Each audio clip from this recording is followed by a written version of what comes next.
Welcome to 99 TV. Occult sciences ప్రపంచానికి ఇప్పటికీ అంతు చిక్కని ఒక అద్భుతమైన సైన్స్. మనకు కనపడలేదు కదా, మనం ఎక్స్పీరియన్స్ చేయలేదు కాబట్టి ఆ సైన్స్ లేదని వాదించే వాళ్ళు ఉంటారు. వాళ్ళని హేతువాదులని వాళ్ళు క్లెయిమ్ చేసుకుంటుంటారు. బట్ హేతువాదానికి కూడా అందని అద్భుతాలు ఈ అక్కల్ట్ సైన్సెస్లో ఉన్నాయి. ఆస్ట్రాలజీకి దానికి వాల్యూ ఎడిషన్ ఇచ్చే అక్కల్ట్ సైన్సెస్ ఈ రెండింటిని మేళవించి గడిచిన 10 ఏళ్లుగా అధ్యయనం చేస్తూ వస్తున్న astro occult scientist master Vaddadi Ravikumar ప్రస్తుతం మన స్టూడియోలో ఉన్నారు. రవికుమార్ గారు నమస్తే. నిజమే కదండి, అంటే అక్కల్ట్ సైన్సెస్ అనగానే మనం అంటే ఎవరికి తోచిన భాషలో వాళ్ళు చెప్పుకుంటుంటారు. దశమహావిద్యలని ఈ శాక్తేయంలో ఉండేవాళ్ళు చెప్తుంటారు.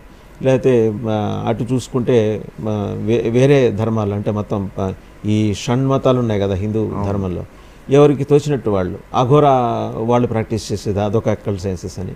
బట్ ఇన్ని శాఖలు ఉన్నాయి కదా, మీరు అసలు అంటే ఆస్ట్రాలజీని అధ్యయనం చేస్తూ దానివైపు మళ్ళటానికి గల కారణం ఏంటి ఒకసారి? యాక్చువల్గా నేను అంటే ఆస్ట్రాలజీని అంటే నేర్చుకునే క్రమంలోనండి జనరల్ ఆస్ట్రాలజీలో ఇవన్నీ క్లుప్తపరిచి అంటే డీకోడ్ చేయకుండా పైపైన మాత్రం వాడుకోవడానికి వీలుగా మన ఋషులు దీన్ని పొందుపరిచారండి. అంటే దీన్ని అప్గ్రేడ్ చేసే విధానాన్ని కూడా ఏంటంటే ఒక జనరేషన్ తర్వాత థర్డ్ జనరేషన్ ఋషి వచ్చి ఓపెన్ చేసేటట్టు పెట్టారు. అంటే బ్రేక్ చేస్తూ ఉన్నారు ఎక్కడికక్కడ.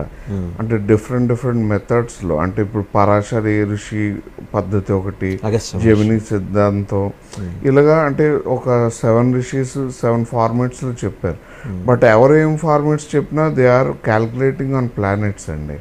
ప్లానెట్స్ మీద క్యాల్కులేట్ చేస్తా కూడా క్లుప్తంగా ఏం చేశారంటే ఇది 100% అందరూ యూటిలైజ్ చేసేది కాదు కాబట్టి దీని ప్యాటర్న్ మొత్తం మార్చేసి దాచారు.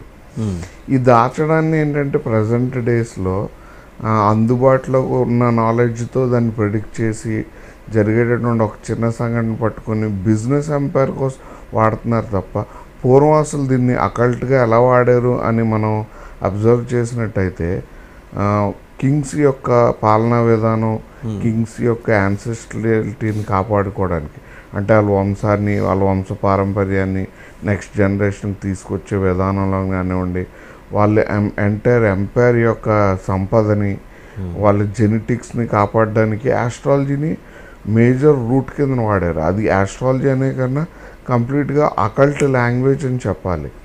ఎందుకంటే ఈ period of time that has been transformed into astrology general language ఆస్ట్రాలజీకి మాత్రం అక్కల్ట్ సైన్సెస్ కంపల్సరీ ఏంటంటే ఈరోజు మనం తెలుగు లాంగ్వేజ్ కోసం ఫైట్ చేస్తున్నాం. But our actual language Sanskrit, లిపి ఇలాంటి ఓల్డ్ లాంగ్వేజెస్ ఉన్నాయి. దానికి పూర్వం ప్రాకృతం, అందులో చదువుకున్న వాళ్ళకి అర్థం అవుతుంది తప్ప మిగిలిన వాళ్ళకి అర్థమయ్యే విధానం లేదు. ఓన్లీ పిక్చర్స్, బై పిక్చర్ ఒక నార్మల్ పర్సన్ కమ్యూనికేట్ చేసే విధానం హిందీలో ఒక సామెత తస్వీర్ కైతే పిక్చర్స్ విల్ స్పీక్ అని.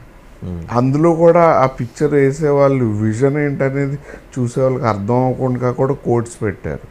లైక్ ఇప్పుడు చూడండి మన ఆర్కియాలజీ ఉందనుకోండి, they are decoding nowadays by శాసనాస్, బై పిక్చర్స్, పుట్టింగ్ సమ్ అంటే ట్రిగర్ మార్క్స్ మీదే అంటే వాళ్ళు ఫైండ్ అవుట్ చేయగలరు. ఏజ్ ఓల్డ్ అనేది కార్బన్ డేటింగ్ బట్టి తెలుసుకోవటం ఇది మెటీరియలైజ్ అండి. బట్ యాక్చువల్గా ఫస్ట్ దీన్ని అంటే ఓల్డ్గా ఉన్న ఒక స్క్రప్చర్ పైన దొరికిందండి.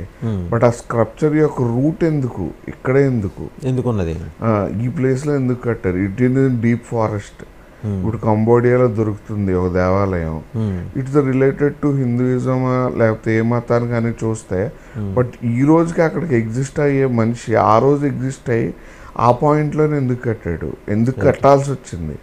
కట్టిన వ్యక్తి దానికి ఐడెంటిఫై చేయడం కోసం పర్టికులర్గా ల్యాండ్ని ఐడెంటిఫై చేయడం ట్రిగర్ పాయింట్స్ అండి. వాళ్ళ యొక్క అంటే రాజ్యాన్ని ప్రొటెక్ట్ చేసేదానికి ఆస్ట్రాలజికల్ ఫోర్సెస్ ఉంటాయి భూమి మీద.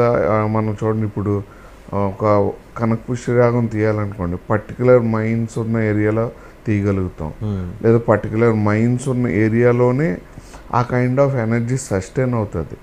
ఇప్పుడు మనకి ఎలా చెప్పాలంటే ఒక టెంపుల్ కన్స్ట్రక్ట్ చేసే విధానంలో కూడా మనం వాళ్ళంతా రీసెర్చ్ చాలా చేశారు. మెటికులస్గా ఆలోచించేసి మరి. ప్లస్ మీకు చూడండి టెంపుల్ కట్టే వాస్తు మీకు జనరల్గా బుక్లో దొరుకుద్ది. మూల విరాట్ని ఎక్కడి నుంచి తెచ్చారంటే అది బుక్లో జరగదు. ఈవెన్ శాస్త్రాస్లో కూడా రాయరు. దే కెప్ట్ సీక్రెట్ బికాజ్ యాక్చువల్గా మూర్తి యొక్క పార్టే ఆ వాస్తుకి సోల్ అన్నమాట. ఆ సోల్ ఎక్కడి నుంచి వచ్చిందో ఈ రోజుకి డిస్క్రైబ్ చేయలేదు. So during the course of your research అండి,